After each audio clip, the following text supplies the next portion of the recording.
चाहिए पता नहीं हुआ। चलिए एक बार थोड़ा सा साथ हो जाइए, एक बार अपने बातों को और दोहराते हैं कि टाइम बहुत लंबा होगा। यहाँ पर उपस्थित सभी छात्र छात्राओं, संग्राम कोचिंग सेंटर में आज आप लोगों का सुप्रभात। माननीय डायरेक्टर संग्राम सर और यहाँ पर उपस्थित मेरे प्यारे दोस्त मित्र स्टूडेंट सारे लोगों को संग्राम कोचिंग सेंटर की तरफ से आप लोगों को धन्यवाद।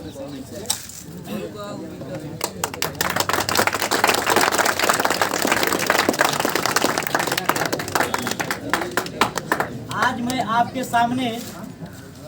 आपके सामने अलविदा कहने वाला हूँ।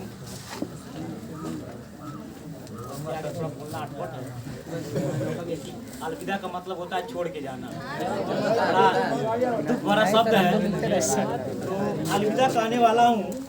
और वैसे आप लोग जानते हैं आज दुख का भी दिन है और सुख का भी दिन है, खुशी का भी दिन है।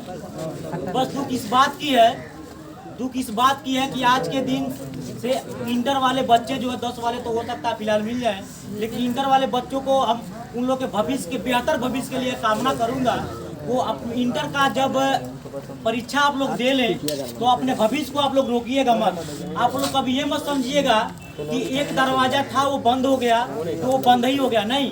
जब एक दरवाजा बंद होता तो हजारों दरवाजे क्या हो जाते हैं, खुल जाते हैं। इसलिए आपके पास रास्ते अनेक होंगे और अनेक रास्तों में से आपको एक बेहतर रास्ता चुनना होगा जिससे आपका भविष्य किसी गर्त में न जाए। लेकिन सबसे पहले मैं आपके भविष्य के लिए, परीक्षा के लिए मैं उज्जवल भविष्य का कामना करता हूं। आप लोग बोर्ड में जाइए और बोर्ड में इतना बेहतर प्रदर्शन करिए कि संग्राम कोचिंग सेंटर हर साल की तरह इस साल भी एक बार क्या रचे, इतिहास रचे। और इस बार रिकॉर्ड टूटे, आकाश चौधरी का रिकॉर्ड टूटे और उसके बाद से आंचल निषाद का रिकॉर्ड टूटे, हर साल एक इतिहास बने।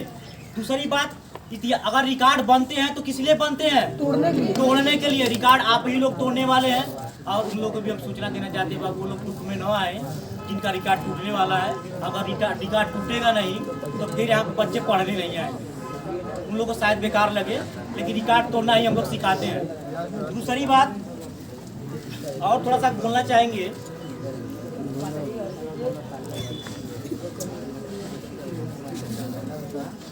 बोर्ड जो है आप लोग का 16 तारीख से चालू होने वाला है।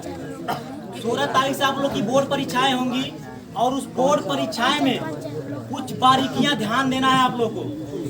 क्या बारीकियां हैं? सबसे पहले कुछ बच्चे ये सोच रहे हैं कि बोर्ड परीक्षा में नाम लिखा जाता है, तो नहीं, ऐसा नहीं है।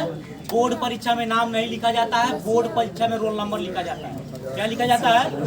दूसरी बात, बोर्ड परीक्षा में जो भी बच्चे बैठेंगे उन लोगों का एक संदेश है कि बोर्ड परीक्षा में बैठने वाले जितने भी छात्र जब अपने कॉपी को लिखे तो पूरा जो है डिटेल के साथ लिखे, ताकि टीचर जब कॉपी आपका देखे तो देखने से पहले उसका दिल क्या हो जाए, ताकि वो बगैर देखे ही नंबर दे दे आपको। क्योंकि राइटिंग बहुत मायने रखता है। अभी भी वक्त है 5-6 दिन का, आप जितना प्रैक्टिस करेंगे वही वहाँ पर जाके निखारेंगे, तो बोर्ड बहुत बेहतर हो सकता है।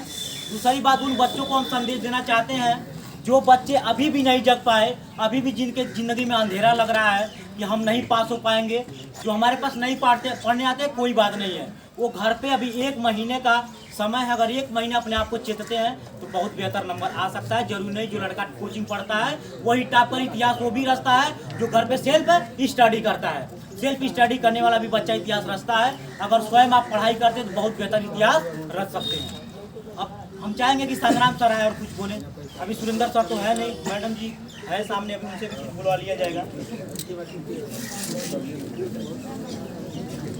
आपको लगता है कि समय बहुत कम है आप लोग के पास और मेरे भी पास, लेकिन मैं बताना यही चाहूँगा कि अभी अभी बहुत सारे स्टूडेंट संग्राम को सेंटर में पढ़े थे, बहुत लोगों को मैंने संदेशा भी भिजवाया, लेकिन ऐसा क्या है टीचरों में कि अगर एक टीचर किसी स्टूडेंट को पढ़ाता हो, बाहर भी पढ़ाता हो, इस्लाम भी पढ़ाता हो, जैसे भी पढ़ाता हो, लेकिन जब यही लड़के कोचिंग छोड़ देते हैं तो ऐसे उस टीचर को देखते जैसे लगता है कि दुनिया का सबसे बड़ा दुश्मन हमारे यही है। मुझे आज इस बात पर हंसने की बात नहीं है, जरा गौर करने का प्रश्न है आप लोग। अगर देखा जाए तो सबसे ज़्यादा अगर विश्वास होता है आज संग्रामपुर सेंटर में आपके माँ बाप 4 घंटा 5 घंटा के लिए अगर आप लोग को यहाँ पर भेजते हैं पढ़ने के लिए, चलो ठीक है जाओ दिन भर पढ़ो। बहुत सारे बच्चे हमसे मिले, कहे सर जब मैं गांव से निकल के आता हूँ 5 घंटा जब यहाँ पढ़ता हूँ तो लोग गांव वाले ताना मारते हैं कि कौन ऐसा कोचिंग है जो 5 घंटा का क्लास लेता है, अब देखते हैं तुम क्या करने वाले हो। बाबू अजय सर चाहे संग्राम सर चाहे सुरेंद्र सर इस कोचिंग में क्या करते हैं, बच्चे अपने आंखों से रूबरू हैं। भगवान ने आंखें दिया है, आप स्वयं टीचर को देखते हैं कि वो 4 घंटा 5 घंटा टीचर स्टूडेंट के साथ क्या कर रहा है, सही कर रहा है गलत कर रहा है। सबसे ज्यादा जज आप लड़के खुद करते हैं। इसके बाद भी 5-5 घंटा मेहनत कराने के बाद भी एक टीचर को अगर स्टूडेंट अगर सम्मान न दे तो टीचर को ऐसा लगता है कि मुझे ये काम नहीं करना चाहिए, ये पढ़ाई लिखाई छोड़ देना चाहिए, पढ़ाना बंद कर देना चाहिए। बाबू मैं तो यही कहूँगा, अभी हाल ही में जो प्रोग्राम हुआ था दिवाकर सबसे मैं ज़्यादा दिन तो नहीं पढ़ा था, मात्र 2 महीना में गया था चेक करने के लिए कि आखिर इनकी शैली कैसी है पढ़ाने के लिए। लेकिन पता नहीं क्यों उन गुरुओं के प्रति मेरा इतना ज़्यादा स्नेह, इतना ज़्यादा लगाव कि मैं 3 साल पहले उनके दरवाजे पर गया था, लेकिन 3 साल बाद भी शाम के टाइम पर मैं गया था और बाद में मैं फिर उनके रास्ता खोजते हुए पहुंच गया था कि मेरी तमन्ना थी कि मैं अपने गुरु का दर्शन करूं और उन गुरु को मैं आप लोगों को भी दर्शन कराऊं। तो मेरे दिल में इतना सम्मान है, शायद अगर कुछ गुरु उनका कुछ आशीर्वाद है कि जो आप इतने लोग एक साथ इकट्ठा हुए। मैं उस समय कक्षा जब नई बाजार में मैं पढ़ाता था कक्षा 12 वालों को, तो केवल मैं मैथ पढ़ाता था। और जब मैथ मैं पढ़ाता था तो दिवाकर साहब चौरी चौरा में पढ़ाते थे। 300-400 लोगों का भीड़ हुआ करता था।